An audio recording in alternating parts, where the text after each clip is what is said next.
বন্ধুসকল IPL 2020 কালি প্ৰথমটো দিন আছিল যে দুখনকৈ খেল অনুষ্ঠিত হ'ল আৰু আজিও দুখনকৈ খেল অনুষ্ঠিত হ'ব। কালি দুখনকৈ খেলত যথেষ্ট গুৰুত্বপূৰ্ণ দুখন খেলত প্ৰথমখন খেলত ৰয়েল চেলেঞ্জাৰ্ছ বেংগলোৰে জয়লাভ কৰাৰ বিপৰীতে দ্বিতীয়খন খেলত দিল্লী কেপিটেলে জয়লাভ কৰি পেলাই পইণ্টছ টেবুলৰ শীৰ্ষলৈ যাবলৈ সক্ষম হ'ল। তেন্তে বন্ধুসকল প্ৰথমখন খেলৰ কথা পাতিবলৈ যাওঁ ৰাজস্থান ৰয়েলছৰ বিপক্ষে ৰয়েল চেলেঞ্জাৰ্ছ বেংগলোৰৰ দলটো আছিলে। ৰাজস্থান ৰয়েলছে টছত জয়লাভ কৰি প্ৰথম বেটিং কৰাৰ সিদ্ধান্ত লৈছিল যদিও প্ৰথমতে তেওঁলোকৰ টপ অৰ্ডাৰ ব্যৰ্থ হোৱাৰ পিছত তেওঁলোকে এটা ডাঙৰ স্ক'ৰ থিয় কৰিব নোৱাৰিলে RCB বিপক্ষে। RCB এটা সন্তোষজনক জয়লাভ কৰিবলৈ সক্ষম হ'ল খেলখনত। RCB এইটো 3 নম্বৰখন জয় আৰু তেওঁলোকে 6 পইণ্টেৰে পইণ্টছ তালিকাৰ দ্বিতীয় নম্বৰত আছে বৰ্তমান সময়ত। বন্ধুসকল কালি বিৰাট কোহলি আমি ফৰ্মত অহা দেখিবলৈ পালোঁ। প্ৰথম 3খন খেলত ব্যৰ্থ হোৱাৰ পিছত আশা কৰা হৈছিল এটা ধুনীয়া কামবেক কৰিব বিৰাট কোহলি আৰু ঠিক তেনে কৰিলে কালি তেওঁ চেজিং কৰিবলৈ আহি পেলাই নট আউট হিচাপে থাকি পেলাই খেলখনত জয়লাভ কৰিলে আৰু তেওঁ আত্মবিশ্বাসৰ কাৰণে এটা ভাল ইনিংছ খেলি দেখিবলৈ পালোঁ। বন্ধুসকল ৰাজস্থান ৰয়েলছৰ বেটিঙৰ কথা ক'বলৈ গ'লে Sanju Samson, Jos Butler, Steve Smith আৰু ৰবিন উথপ্পা এই 4জন ব্যৰ্থ হোৱাৰ পিছত ৰাজস্থান ৰয়েলছৰ মিডল অৰ্ডাৰত মহিপাল লমৰৰ, ৰিয়ান পৰাগ আৰু ৰাহুল তেৱতীয়া, জফ্ৰা আৰ্চাৰে ভাল এটা ইনিংছ খেলাৰ কাৰণে গোটেইকেইজনে সৰু ইনিংছ এটা ভাল ইনিংছ খেলাৰ কাৰণে তেওঁলোকৰ দলীয় স্ক'ৰটো নিৰ্ধাৰিত 20 অভাৰত 154লৈ লৈ যাবলৈ সক্ষম হ'ল আৰু এটা সন্মানজনক স্ক'ৰ থিয় কৰাবলৈ সক্ষম হ'ল RCBৰ বিপক্ষে। RCB দলে 155 ৰানৰ লক্ষ্য আগত লৈ পেলাই দেৱদত্ত পাডিক্কাল আৰু এৰন ফিঞ্চে ইনিংছটো আৰম্ভ কৰিবলৈ আহে যদিও এৰন ফিঞ্চে খুব কম ৰানতে আউট হোৱাৰ পিছত দেৱদত্ত পাডিক্কাল আৰু কেপ্টেইন বিৰাট কোহলিৰ লগত এটা ধুনীয়া পাৰ্টনাৰশ্বিপৰ দ্বাৰা খেলখন ইজিকৈ জিকিবলৈ সক্ষম হ'ল RCB।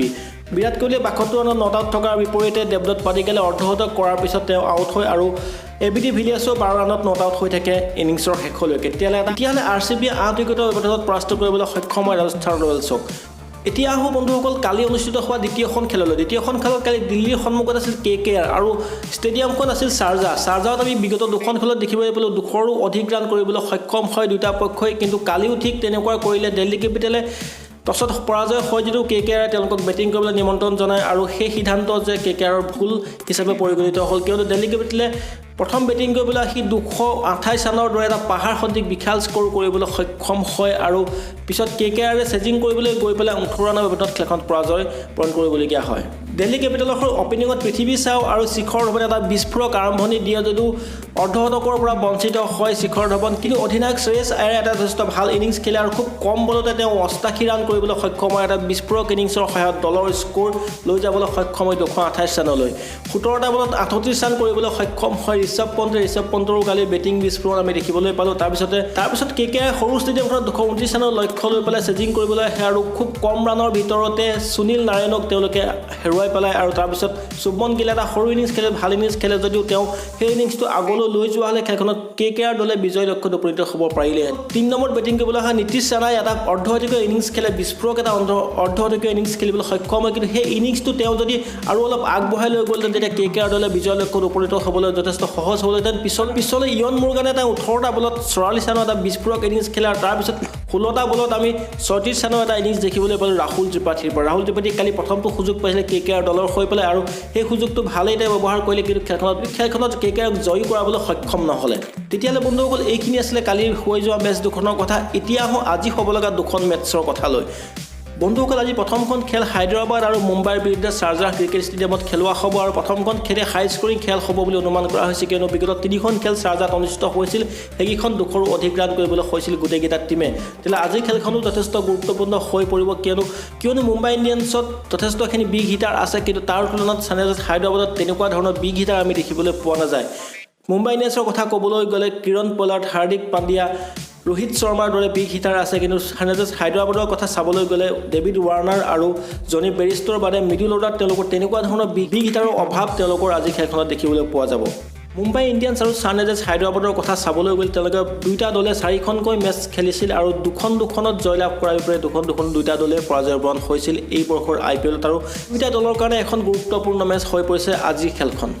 হায়দৰাবাদৰ কথা ক'বলৈ গ'লে আমি আগতে দেখিবলৈ পাইছিলোঁ যে তেওঁলোকৰ টপ অৰ্ডাৰ ৰান কৰাৰ পিছত মিডল অৰ্ডাৰ ব্যৰ্থ হয়, কিন্তু যোৱাখন খেলত তেওঁলোকৰ মিডল অৰ্ডাৰ প্ৰিয়ম গাৰ্গ, অভিষেক শৰ্মা আৰু আব্দুল ছামদ তেওঁলোকৰ বেটত ৰান দেখিবলৈ পোৱা গ'ল আৰু সেইকাৰণে ছানৰাইজাৰ্ছ হায়দৰাবাদৰ কাৰণে এটা ভাল খবৰ যে তেওঁলোকৰ মিডল অৰ্ডাৰৰ ফৰ্মত আহি যোৱাৰ পিছত তেওঁলোকে আজি খেলখনত আশা কৰিব তেওঁলোকৰ মিডল অৰ্ডাৰে হওক টপ অৰ্ডাৰে হওক দুয়োটাই